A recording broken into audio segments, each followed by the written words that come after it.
نبی پاک علیہ السلام کی خدمت میں ایک صحابی آئے. بات مضبوط کر دوں, واقعہ سنایا ہے نا, تو کچھ لوگ سمجھتے ہیں کہ یہ واقعہ ہے, تو میں ایک حدیث پاک امام بہقی کی لکھی ہوئی عرض کرتا ہوں. نبی پاک علیہ السلام کے ایک صحابی آئے اور ان کا سر پھٹا ہوا تھا, خون بہ رہا تھا. سرکار نے فرمایا کیا ہوا؟ عرض کی حضور ایک عورت جا رہی تھی, میری نظر پڑی, ابھی نظر پڑی ہے کہ میرے آگے ستون آ گیا تو میرے سر پہ لگ گیا. نبی پاک صلی اللہ علیہ وسلم نے فرمایا تیرے لیے خوشخبری ہے, اگر دنیا میں تیری غلطی کی تجھے سزا ملی ہے تو پھر رب تجھے قیامت میں سزا نہیں دے گا. پھر اللہ قیامت میں سزا, بعض گناہ ایسے ہیں جن کی یہاں بھی سزا ملے گی اور وہاں بھی ملے, لیکن میرے بھائی پہلی بات یہ ہے کہ اللہ تعالیٰ اس غلطی کی یہی سزا دے لے اور دعا فرمائے اللہ تبارک و تعالیٰ یہاں بھی معافی عطا فرمائے وہاں بھی معافی عطا فرمائے, اللہ درگزر ہی فرمائے. لیکن میرے بھائی ایک تو یہ سزا, ایک سزا یہ ہوتی ہے کہ انسان جب گناہ کرنے لگتا ہے تو اللہ نعمتوں کے دروازے کھولتا ہے, مہلت دیتا ہے. 500 سال تک فرعون کو مہلت دی. کتنے؟ یہاں جو 5 سال حکومت کر لیتا ہے وہ کہتا ہے سب سے قابل میں ہی ہوں, مجھے مہلت جو ملی ہوئی ہے. 500 سال مہلت دی اللہ تعالیٰ نے.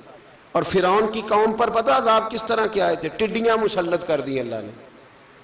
یہ گھومتی نہیں چھوٹی سی, ہم اپنی زبان میں اس کو کچھ لوگ مختلف ناموں سے یاد کرتے ہیں, کوئی مکڑی کہتا ہے, کوئی کچھ کہتا ہے.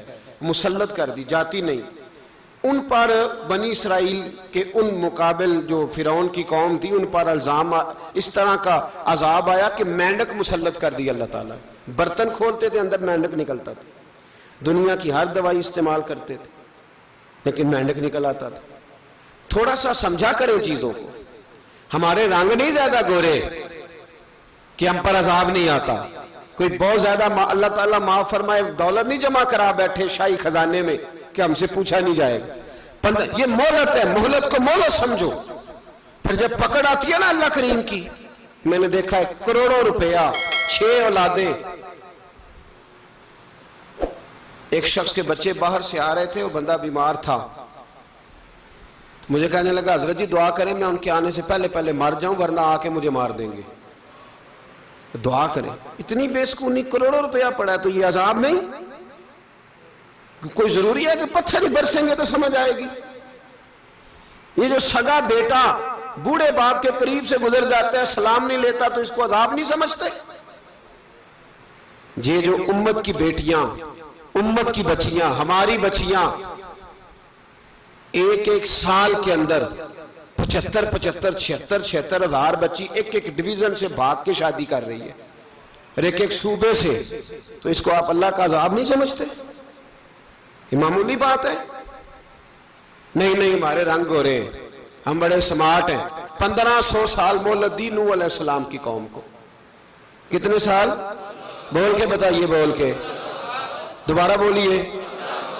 1500 سال. کوئی آدمی اپنی سمارٹنس پہ خوش نہ ہو جائے کہ 20 سال ہو گئے میں تو نافرمانی بھی کر رہا ہوں, روٹی بھی پک رہی ہے, میں تو حرام بھی کھا رہا ہوں, پھر بھی سب ٹھیک ہے. 1500 سال مہلت دی. پھر حضرت نوح کہنے لگے اللہ میں نے تو بڑا سمجھایا, نہیں باز آتے. تو رب کریم نے فرمایا کشتی بناؤ. اللہ کے پیغمبر کشتی بنانے لگے تو قوم مذاق اڑانے لگ گئی. اب کیا کرنے لگے ہو؟ اب کشتی بنانے لگے ہو, خیر تو ہے, قوم مذاق اڑا رہی ہے. حضرت نوح علیہ السلام کا آپ نے کشتی بنائی, پانی کہاں سے نکلا؟ نہ بارشیں ہوئی نہ سیلاب آئے. ایک تندور تھا, اس کے اندر سے پانی نکلنا شروع ہو گیا. کبھی تندور سے بھی پانی نکلا ہے, پر جب نکالنے والا چاہتا ہے تو وہاں سے بھی ایک تندور سے پانی نکلا. اتنا نکلا, اتنا نکلا, اتنا نکلا کہ قوم ساری ڈوب گئی. قرآن مجید کے صفحات شہادت دیں گے کہ حضرت نوح کی قوم کا بچہ بہ گیا. بچے صرف وہ تھے جو حضرت نوح کے ساتھ ہو گئے, تباہ ہو گئی. اللہ بے نیاز ہے, بے نیاز. 1500 سال مہلت ملے اور تو پھر بھی کہے رب بڑا کریم ہے معاف کر دے گا. 1500 سال تجھے گنجائش دے اور تو کہے کوئی نہیں, بات معافی ملنی چاہیے ابھی بھی. میرے بھائی حضرت صالح علیہ السلام کی قوم حضرت صالح نے تبلیغ شروع کی تو کہنے لگے پہلے معجزہ دکھاؤ جی. آج تو نہیں نا لوگ معجزے مانگتے آج بھی لوگ کرامتیں اور معجزے، اللہ معاف کرے، جو چیزیں معجزہ تو ہو نہیں نہ سکتا، لیکن آج بھی لوگ، آپ یقین کریں، کہتے ہیں یہ بڑی نمازیں پڑھتا ہے تو پھر بخشا کیوں نہیں گیا، پھر کیوں نہیں منو سلوا کیوں نہیں اترا اس پر، پھر میں بھی اسی طرح ہی ہوں، کیا اس کے اندر خوبی آ گئی؟ مولوی بھی ویسے ہی ہے، صوفی بھی ویسے ہی ہے. لوگ مانگ نہیں رہے، لوگ دلیلیں مانگ نہیں رہے، ابھی بھی لوگ بحث نہیں کرتے. کیا فرق آ گیا جی؟ ویسے ہی ہیں سارے. اللہ تعالیٰ سے ڈرنا چاہیے. ہمیں سامنے والے کی طرف دیکھ کر صحیح ہونے کا حکم نہیں ہے، ہمیں اپنی اصلاح کا حکم ہے، اپنی طرف دیکھ کے اپنے آپ کو ٹھیک کرنے کا.